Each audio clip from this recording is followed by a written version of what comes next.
Assalamualaikum warahmatullahi wabarakatuh. Perkenalkan, nama saya Ainun Nahdiah. Di sini saya akan memaparkan materi tugas UTS mata kuliah aplikasi komputer tentang gambaran umum komputer dan sejarahnya. Langsung saja pada pokok materinya. Kehidupan manusia saat ini nampaknya sudah tidak dapat lagi dilepaskan dari teknologi, khususnya komputer. Bahkan banyak peralatan berbasis komputer saat ini yang umum digunakan dan dimiliki oleh masyarakat. Misalnya personal data, asisten, PDA, Global Position System atau GPS, mobile komputer atau desktop, laptop, mobile phone atau HP, translator, dan masih banyak lagi. Komputer diambil dari kata computare, bahasa Latin, yang berarti menghitung. Kata komputer semula dipergunakan untuk menggambarkan orang yang pekerjaannya melakukan perhitungan aritmatika dengan atau tanpa alat bantu. Tetapi, arti kata ini kemudian dipindahkan pada mesin itu sendiri.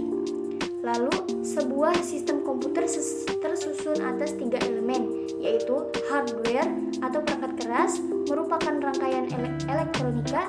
Yang kedua, software atau perangkat lunak, merupakan program yang dijalankan pada komputer. Dan yang ketiga, brainware atau SDM. Langsung saja pada struktur komputer. Yang pertama ada input device atau alat masukan. Input device adalah perangkat keras komputer yang berfungsi sebagai alat untuk memasukkan data atau perintah ke dalam komputer. Contohnya itu keyboard. Lalu yang kedua ada output device atau alat keluaran. Adalah perangkat keras komputer yang berfungsi untuk menampilkan keluaran sebagai hasil pengolahan data. Yang ketiga ada I/O ports. Bagian ini digunakan untuk menerima ataupun mengirim data ke luar sistem. Lalu yang keempat ada CPU atau Central Processing Unit. CPU merupakan otak sistem komputer dan memiliki 2 bagian fungsi operasional, yaitu ALU atau Arithmetical Logical Unit sebagai pusat pengolahan data dan CU atau Computer Control Unit sebagai pengontrol kerja komputer. Yang kelima ada memori. Memori terbagi menjadi 2 bagian, yaitu memori internal dan memori eksternal. Memori internal berupa RAM atau Random Access Memory yang berfungsi untuk menyimpan program yang kita olah untuk sementara waktu. Dan ROM atau Read Only Memory yaitu memori yang hanya bisa dibaca dan berguna sebagai penyedia informasi pada saat komputer pertama kali dinyalakan. Yang keenam ada databus.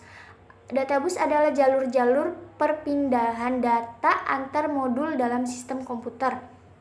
Karena pada suatu saat tertentu masing-masing aturan hanya dapat membawa 1 bit data, maka jumlah saluran menentukan jumlah bit yang dapat ditransfer pada suatu saat. Lalu yang ketujuh ada address bus. Address bus ini digunakan untuk menandakan lokasi sumber ataupun tujuan pada proses transfer data. Yang kedelapan, control bus. Control bus digunakan untuk mengontrol pengguna serta akses ke databus dan address bus. Lalu selanjutnya ada sejarah komputer. Sejarah komputer berawal dari abad ke-19 ketika Charles Babbage mencoba untuk mendesain komputer mekanik yang bernama mesin analytical. Desain ini menjadi basis kerangka desain komputer sekarang. Secara garis besar, pengembangan komputer terbagi dalam 4 generasi. Yang pertama adalah dimulai ketika komputer digunakan dalam akademi dan militer, seperti komputer Atanasoff Berry dibuat pada tahun 1937 untuk menyelesaikan sistem persamaan linear, dan komputer Colossus untuk mencegahkan kode rahasia Jerman Nazi. Kemudian generasi kedua dimulai ketika transistor menggantikan tabung vakum atau UNIVAC diperkenalkan ke publik tahun 1951 untuk menggunakan komersial. Kemudian pada tahun 1953 IBM memulai bisnis komputernya dengan merilis IBM 650 dan IBM 700.